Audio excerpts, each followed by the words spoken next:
Monsieur Jacques Lauzet, bonjour. Vous êtes aujourd'hui à la pension Cloignac. Vous faites partie des auteurs qui se trouvent là pour le salon de Noël.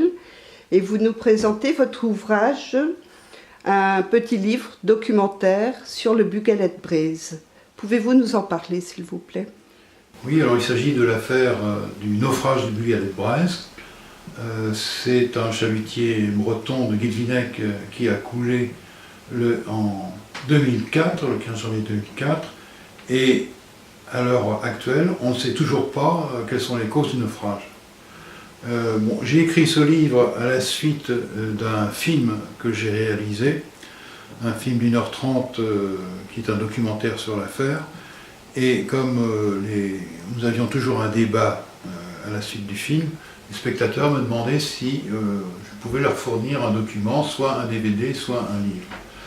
Finalement, j'ai fait ce livre parce qu'il me paraissait nécessaire de fixer les idées de manière très précise, étant donné que c'est une affaire qui maintenant dure depuis près de 13 ans, il s'est passé beaucoup de choses et je dois dire que moi-même, quelquefois je me réfère à ce livre pour retrouver une date ou un événement et savoir surtout la chronologie de toute cette affaire.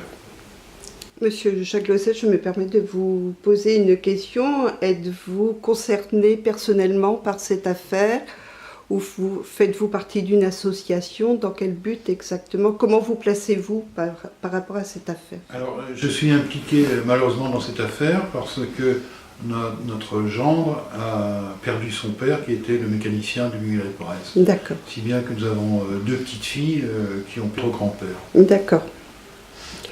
Et effectivement, nous avons aussi fondé une association de défense des victimes. Oui. Et cette association accepte tout le monde, et pas seulement les membres des familles des victimes du Bugaled-Breiz, Oui. mais nous avons notamment un président qui s'appelle Dominique Launay, qui lui n'est absolument pas concerné directement, personnellement par le drame, mais qui considère qu'il est un citoyen indigné par cette affaire, donc il est président. Et pour nous, c'est important d'avoir des gens comme ça. Tout à fait. Et l'association est très active à ce sujet. Ah oui, tout à fait. Est sortie en même temps une BD, le Bugaled-Breiz, par Pascal Bresson et Juan Le Saec. enfin. Donc vous représentez cette BD là également aujourd'hui. Oui. Donc c'est un plus très important pour nous. Ça nous permet d'avoir un public plus large, qui n'est pas concerné par ce petit livre un peu austère que notre éditeur considère comme un que sais-je. Et ça, cette BD, qui a un grand succès, effectivement, s'intéresse à tout le monde. C'est ça. Alors vous parliez de votre petit livre tout à l'heure qui n'est plus tout à fait actualisé, parce que l'affaire va quand même relativement vite là en ce moment, avec de nouvelles données. Pouvez-vous nous en parler? Oui, notamment, il y a tout l'épisode, nous sommes allés l'année dernière en cassation, après avoir été déboutés en appel, puisque en appel, ils ont conclu un non-lieu, ne sachant pas, d'après les juges, quelle était la cause du naufrage, si c'était un accident de pêche ou un accident par l'accrochage d'un sous-marin.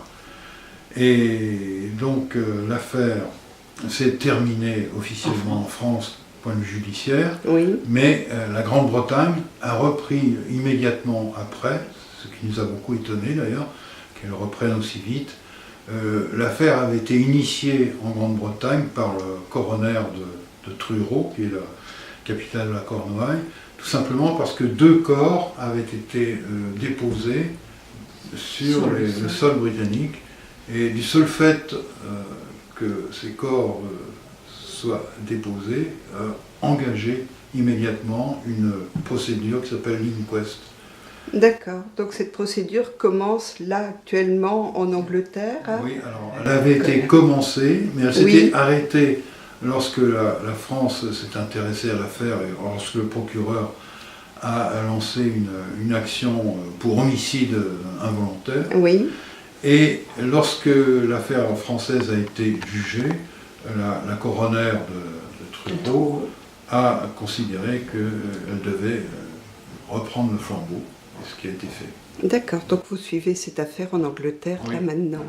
Alors le problème c'est que, en Grande-Bretagne, hein, parce que Oui, quand on parle de Oui, l'Angleterre, tout à fait. avec nos amis cornouaillais, ils nous reprennent toujours. Ils vous reprennent. Voilà, je vous remercie beaucoup, Monsieur Lauzet, accompagné de son épouse. Merci et bonne journée. Merci. Au revoir.